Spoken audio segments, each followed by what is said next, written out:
నువ్వు దేవుని సన్నిధిలో ఆరాధించడానికి వచ్చే సమయంలో నీకు ఎవరో కనపడాలో తెలుసా? కేవలము దేవుడు మాత్రమే నువ్వు చూడాలి. నువ్వు కండ్లు మూసుకున్న, కండ్లు తెరిచిన నీకు ఎవరు కనపడాలంటే ఆయన ప్రేమే కనపడాలి, ఆయన త్యాగమే కనపడాలి. నీ కోసం ఆయన చేసినటువంటి ఆ శిలువ యాగము మాత్రమే నీకు కనపడాలి. ఆయన 2 చేతులు చాచి నిన్ను ఆహ్వానిస్తున్నాడే, అది మాత్రమే నీకు కనపడాలి.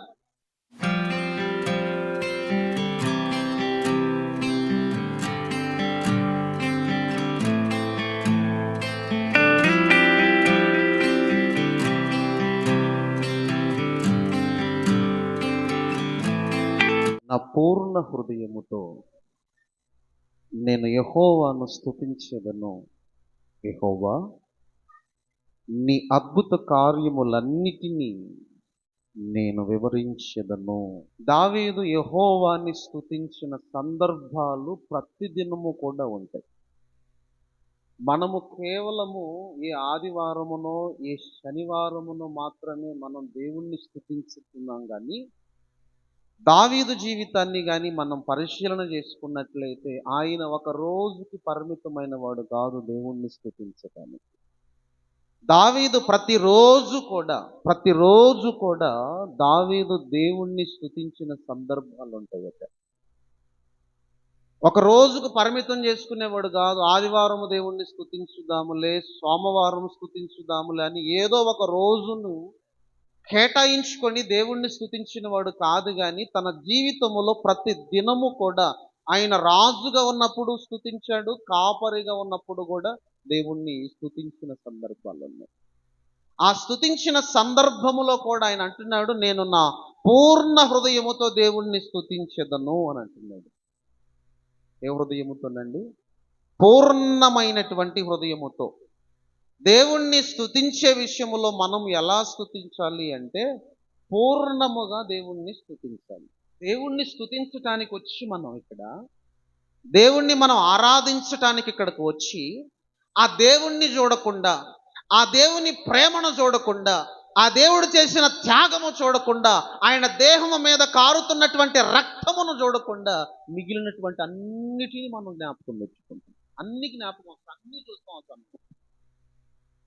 ఆ సమయంలో నీ ఇంటి దగ్గర వాళ్ళు, ఆ సమయంలో నువ్వు పనిచేస్తున్న దగ్గరది, ఆ సమయంలో నువ్వు ఇంతకుముందు చేసినవన్నిటిని, నీ సమస్యలు అన్నిటినీ గుర్తు చేసుకుంటా. అలా గుర్తు చేసుకొని నువ్వు ఆరాధించే సమయంలో అది పూర్ణత రాదు. అది అపరిపూర్ణత సంబంధించిన ఆరాధన. పూర్ణత రాదు. నువ్వు దేవుని సన్నిధిలో ఆరాధించడానికి వచ్చే సమయంలో నీకు ఎవరో కనపడాలో తెలుసా? కేవలము దేవుడు మాత్రమే నువ్వు చూడాలి. నువ్వు కండ్లు మూసుకున్న, కండ్లు తెరిచిన నీకు ఎవరు కనపడాలంటే ఆయన ప్రేమే కనపడాలి, ఆయన త్యాగమే కనపడాలి. నీ కోసం ఆయన చేసినటువంటి ఆ శిలువ యాగము మాత్రమే నీకు కనపడాలి. ఆయన 2 చేతులు చాచి నిన్ను ఆహ్వానిస్తున్నాడే, అది మాత్రమే నీకు కనపడాలి. ఇది ఏది కనపడదు.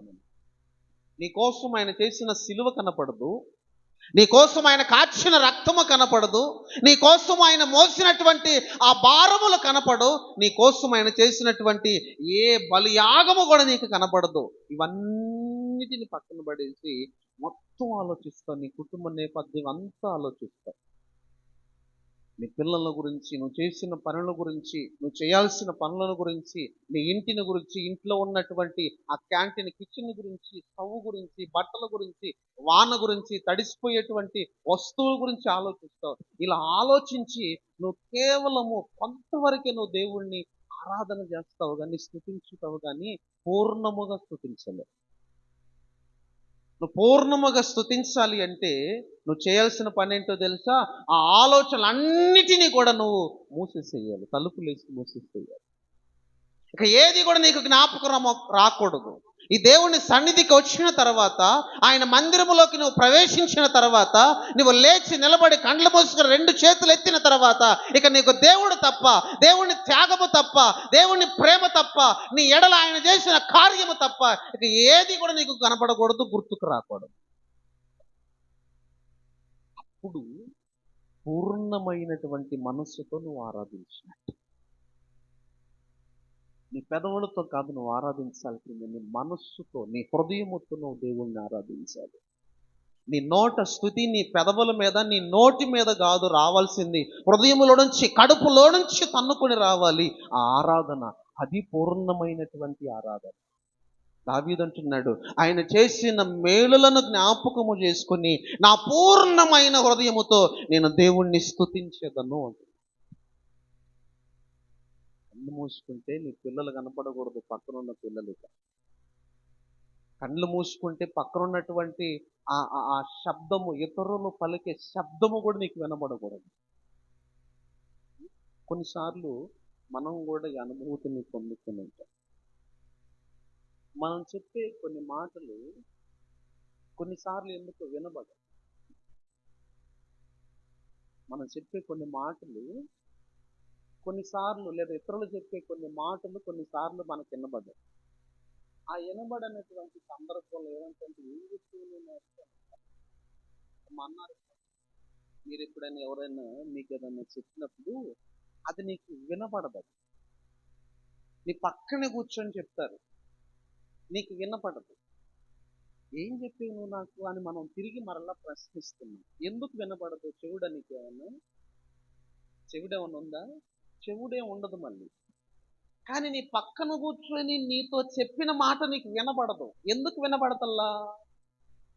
ఎందుకు వినపడతలేదంటే నువ్వు ఏం చేస్తున్నావో దాని మీద నీ ధ్యాస పరిపూర్ణంగా ఉంది అమ్మా. దాని మీద నీ ధ్యాస పరిపూర్ణముగా ఉన్నది కాబట్టి నీ పక్కన వాడు చెప్పింది నీకు వినబడతల్లా. నిజం చెప్పండి, దేవుని సన్నిధిలో ఇటువంటి ధ్యాస ఎప్పుడన్నా మనం పెట్టుంటామో? ఇటువంటి ధ్యాస, పరిపూర్ణమైనటువంటి ధ్యాస నువ్వు పెట్టినట్లయితే నీ పక్కన వాళ్ళు ఎగురుతున్నారో, గంతులేస్తున్నారో, ఏడుస్తున్నారో, అరుస్తున్నారో, లేదా నిన్ను చూసి అవమానిస్తున్నారో, ఎగతాళి చేస్తున్నారో, ఇవన్నీ కనపడతాయా నీకు? కనబడతాయా? అస్సలు కనపడవు కదా. నీ అద్భుత కార్యములన్నిటినీ నేను వివరించుకున్నాను. ఒకసారి ప్రశ్న వేసుకున్నాను, ఎంతమందికి వివరించి ఉంటాయి? అసలు ముందు అద్భుత కార్యాలు తెలుసా? సముద్రాన్ని 2 పాయలు చేస్తాడు. అమ్మ చేశాడా? చేశాడు కదా. యోర్దానును కూడా 2 పాయలు చేశాడు. ఆకాశము నుంచి మన్నా కురిపించాడు. ఇవన్నీ కూడా చేశాడు. ఇవన్నీ తెలుసు కదండి మీ అందరికీ. ఎంతమందికి తెలుసు? సముద్రాన్ని చీల్చుట, యోర్దాన్ని చీల్చుట, ఆకాశము నుంచి మన్నా కురిపించుట, బండలో నుంచి నీళ్లు తెచ్చుట, అమ్మ ఆ రక్తాన్ని నీళ్లగా మార్చుట, నీళ్లను రక్తముగా మార్చుట, చాలా చేశాడు కదా. అన్ని అందరికి తెలుసు కదా. ఎంతమందికి చెప్పారు? ఎంతమందికి చెప్పుకుంటారు? మరీ రోజు మొదలు ఎంతమందికి చెప్పుకుంటారు?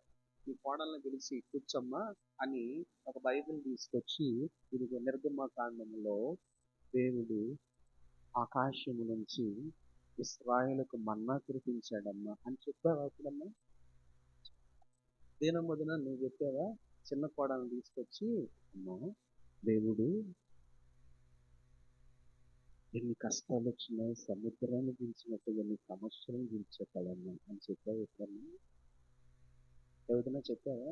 చెప్పలే. నాయనమ్మ నువ్వు చెప్పావా? పెద్ద కుమారుని కూర్చోబెట్టారు. దేవుడు ఏం చేశాడో తెలుసా?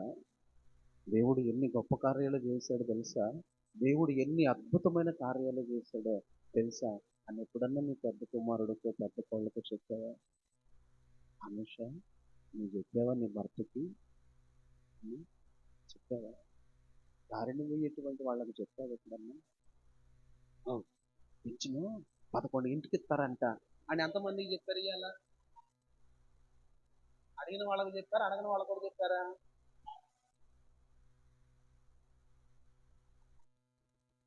హాస్పిటల్ ఇట్లా గుడి దగ్గర ఏడకే వస్తారంట అని ఎంతమందికి చెప్పారు? మీరంతా అదే కదండి. అడిగారు నిన్నేమన్నా? వాళ్ళు అడగకపోయినా ఇవన్నీ చెప్తున్నావు కదా. మరి ఎందుకు చెప్పవు? ఎందుకు చెప్పవు? ఈయన అంటున్నాడు దావీదు, యెహోవా నీ అద్భుతమైన కార్యములన్నిటిని నేను వివరించి, అన్ని వివరిస్తాడట. వాడు వినకపోని, అడగకపోని నీ అద్భుతమైన కార్యములన్నిటినీ నా జీవితంలో ఏం చేశావో, నా పితరుల జీవితంలో ఏం చేశావో, ఈ ధర్మశాస్త్రములో నువ్వు చేసిన ప్రతి అద్భుతమైన కార్యాన్ని అన్నిటినీ నేను వివరిస్తానయ్యా అంటున్నాడు. దావీదు వివరిస్తున్నాడు, మరి నువ్వెందుకు, నేనెందుకు వివరించలేకపోతున్నాను? అద్భుతమైన కార్యాలు వివరించాలి అంటే నీకేమన్నా పట్టా ఏమన్నా కావాలా? యెహోవా ఎర్ర సముద్రాన్ని ఇశ్రాయేలీయుల కోసం చీల్చాడు అని చెప్పటానికి, అమ్మ ఈ మాట చెప్పటానికి నువ్వు డిగ్రీ ఏమన్నా చేయాలా? అవసరం లేదు కదా. లేదా నువ్వేమన్నా చిచ్చు కుటుంబంలో పుట్టాలా? ఏమండి, చిచ్చు కుటుంబంలో ఏమన్నా పుట్టాలా? ధనవంతుల కుటుంబంలో ఏమన్నా పుట్టాలి ఈ మాట చెబుతానికి? లేదా నీ మెడలో ఏమన్నా బంగారపు గొలుసులోనే ఉండాలా చూడటానికి, మాట చూడటానికి? నా దేవుడు ఎర్ర సముద్రాన్ని చీల్చాడు, అద్భుతమైన కార్యము చేశాడని చెప్పటానికి ఏం కావాలి? నీ దేవుని కార్యాలు నీ పిల్లలకే నువ్వు చెప్పుకోకపోతే, నీ తర్వాత తరానికే నువ్వు దేవుని సన్నిధిలో దేవుని కార్యాలు వివరించకపోతే, నువ్వు బయట వాళ్ళకి ఎలా చెప్తావు? మరి ఎవరు చెప్తారు వాళ్ళకి? నేనున్నానంటారా మొత్తం అందరికీ? ఆయన చెప్పుకుంటాడంటారు. నీకు లేదా బాధ్యత? నేనే చెప్పాలా దావీదు గురించి? నేనే చెప్పాలా పిల్లలకి మోషే గురించి? నీకు నోరు ఇవ్వలేదా? ఇచ్చాడు కదండి. పనికిరాని బాగానే చెబుతున్నావు కదా, ఈ చెప్పడానికి ఏమైంది? దేవుని గురించి చెప్పడానికి ఏమైంది? బాగులన్నీ వెళ్ళిపోయి అంట చెప్పారా? ఈరోజు చెప్పారండి, బాగులన్నీ చెప్పారా? బాగులన్నీ నిండిపోయి అంట, మొత్తం వర్షం నిండిపోయిందంట, ఆవాహన నిండిపోయిందంట. చిన్నగా నేరే చెప్పి తెలంగాణ విజయవాడ అంతా నీళ్ళేనంట. అక్కడ విజయవాడలో జరిగింది కూడా తెలుస్తుంది. చెప్తారు మొత్తాన్ని. ఇందాక మేము మంచినీళ్ళకి పోతాంటే విజయవాడ అంతా నీళ్ళేరా అని చెప్పుకుంటారు అనుకుంటారు ఇద్దరు. ఎక్కడ విజయవాడలో జరిగిన విషయాలు కూడా ఇక్కడ తెలుస్తుంది.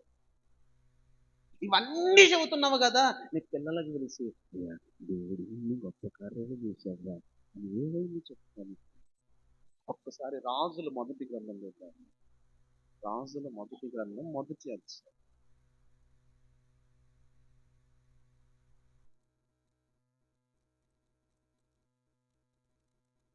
2వ అధ్యాయం మొదటి నుంచి చదువుతుంది. దావీదునకు మరణ కాలము సమీపించగా అతడు తన కుమారుడైన సొలొమోనునకు ఎలాగో ఆజ్ఞ ఇచ్చెను. ఏమన్నాడు? ఏం చెప్పాడు? ఎవరికి చెప్పాడు? తన బిడ్డను పిలిపించుకొని, అయ్యా నేను అందరూ పోవలసిన మార్గంలో పోయే సమయం వచ్చేసింది, చచ్చిపోతున్నా రేపో మాపో. కుమారుడా, నిబ్బరము కలిగి ధైర్యంగా ఉండు. నీ దేవుడైన యెహోవా నీకు అప్పగించిన దానిని నీవు కాపాడి ఆయన మార్గములను అనుసరించి నడుచుకో. చెప్తున్నాడండి, బిడ్డలకు చెప్తున్నాడా? తన బిడ్డకు చెప్పుకుంటున్నాడు. ఆయన తన బిడ్డను పిలిచి ఎలా బతకాలో, ఎలా జీవించాలో, ఎలా ఉండాలో, ఎంత ధైర్యం కలిగి ఉండాలో, ఎలా ప్రార్థించాలో వాటన్నిటిని చెప్తున్నాడు దేవుని గురించి. నువ్వు ఏ రోజన్నా చెప్పావా? సైకిల్ అటు దక్కు అన్ని మార్కులు రావాలి, ఇన్ని మార్కులు రావాలని అవన్నీ చెబుతున్నావు. కానీ ఈ దేవుడి గురించి చెప్తున్నావా? ఈ నక్షత్రం ఈ సంవత్సరం 10th క్లాస్లో నువ్వే ఫస్ట్ రావాలని చెప్తుంటారు. చెప్తున్నాడు సొలొమోనుకి. మరి నువ్వెందుకు చెప్పట్లా? దావీదు అంటున్నాడు కీర్తనలో, నేను నా దేవుని అద్భుతమైన కార్యములన్నిటినీ వివరిస్తానంటే ఆయన వివరిస్తున్నాడు, మనము కూడా వివరించాలి. ఇప్పటిదాకా బహుశా వివరించలేకపోయావేమో, స్తుతించలేకపోయావేమో, కానీ ఇకనైనా అటువంటి మనసు తెచ్చుకో. పూర్ణమైనటువంటి మనస్సుతో దేవుణ్ణి ఆరాధించుదాం. చాతనైనంత వరకు వీలున్నంత వరకు అమ్మ, కంఠములో ఊపిరున్నంత వరకు నీ పిల్లలకు, అమ్మ, బయట వాళ్ళకైనా చెప్పుకోలేకపోయినా సిగ్గు, భయం, బిడియం ఒకవేళ ఉందేమో, ఒకవేళ వాళ్ళకు చెప్పుకోలేకపోయినా పిల్లల దగ్గర చెప్పుకోవడానికి కూడా సిగ్గేనా? నీ పిల్లలు చెప్పుకోవటానికి, నీ పిల్లలకు చెప్పడానికి కూడా భయమేనా? కనీసం నీ పిల్లలకన్నా తీర్చిపెట్టి చేయడం. రోజట ఇట్లాగే మనకు వర్షం పడుతున్నట్టుగా కొండపోతూ వర్షం పడుతుంది. ఇద్దరు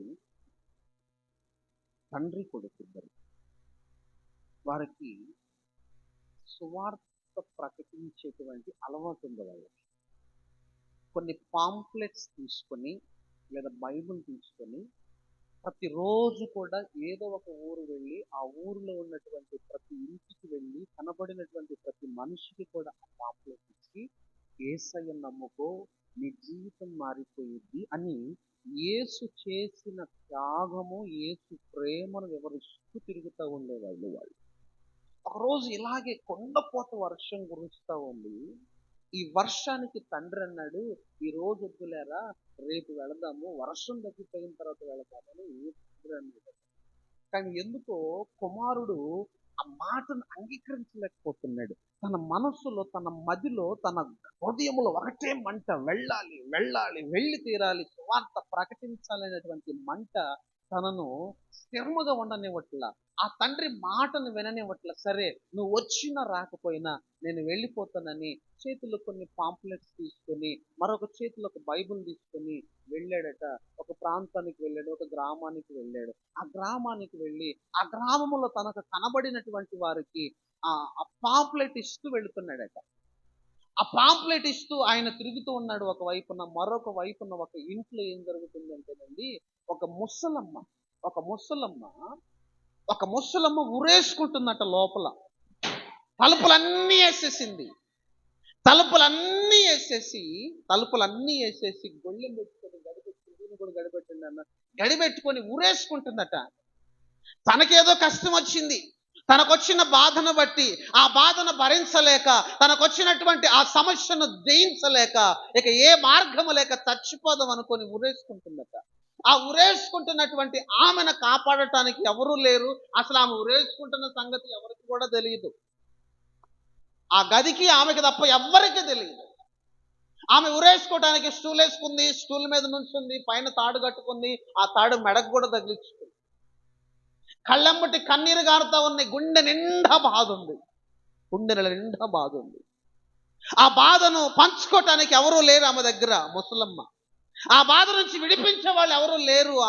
ఆమెను రక్షించేవారు ఎవ్వరూ కూడా లేదు. ఇక చేసేది ఏదీ లేక, ఏ మార్గము కనపడక ఉరేసుకుని చచ్చిపోదామని అనుకుంటుంది. ఆ ఉరేసుకుని చచ్చిపోదామని అనుకున్న సమయంలో ఆ తలకు, ఆ మెడకు ఆ తాడు కూడా బిగించుకుంది, ఉచ్చు కూడా బిగించుకుంది. గట్టికి ఆ లాక్కున్నటువంటి సమయంలో ఆ తలుపు కింద, డోరు కింద ఉంది కదండి, ఆ డోర్లో నుంచి, కింద నుంచి, బయట నుంచి ఒక పాంప్లెట్ లోపలికి వచ్చింది.